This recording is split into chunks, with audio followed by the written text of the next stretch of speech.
Let's begin part 1. Slow burn attraction of, we crossed the line, and then everything fell apart. If I could go back, I'd still cross that line. Even knowing it would burn everything to the ground, I'd still do it. Because some people aren't meant to be a chapter in your life, they're meant to be the story you can't put down. The wind is sharp on the rooftop. Manhattan glitters below like a million little secrets. Ethan stands 3 feet away, hands in his pockets, watching me. The space between us feels heavier than the entire city. We haven't spoken in weeks, but tonight, we both know this is goodbye. I wasn't the kind of woman who believed in accidents. Everything in my life was planned: the job, the apartment, the engagement ring on my finger.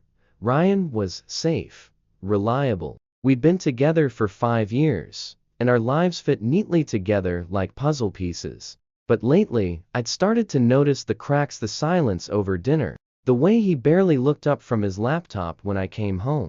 And maybe that's why, when I saw Ethan for the first time, I didn't just look away. It was at a charity gala in the Plaza Hotel ballroom. My boss had dragged me along for networking. I was nursing a glass of champagne, counting the minutes until I could leave, when I saw him across the room, tall, broad-shouldered, dark hair that looked like he'd just run his fingers through it, and a suit that whispered money without trying too hard. Our eyes locked for a second, not the casual kind of glance you give a stranger. This was deliberate. He smiled, slow, like he knew something I didn't. And then, just like that, he turned away.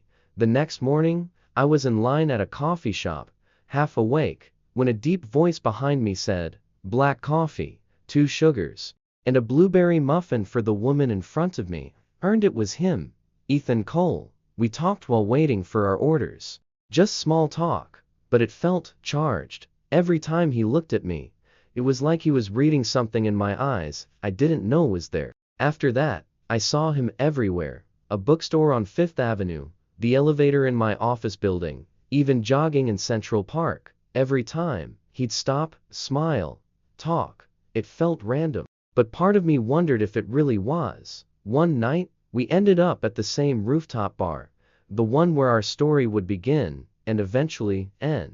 The music was low, the city lights golden and alive. He bought me a drink, and we sat at the far corner, away from everyone else. He leaned in, his voice low. "Do you ever feel like you're living someone else's life?" I laughed it off, but his eyes, they didn't waver. He was challenging me.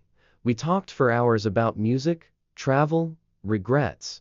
And then, just before midnight, he said something I'll never forget. "You don't have to keep pretending you're happy, Claire." I didn't ask how he knew my name. I didn't ask why his words hit me harder than anything Ryan had said in years.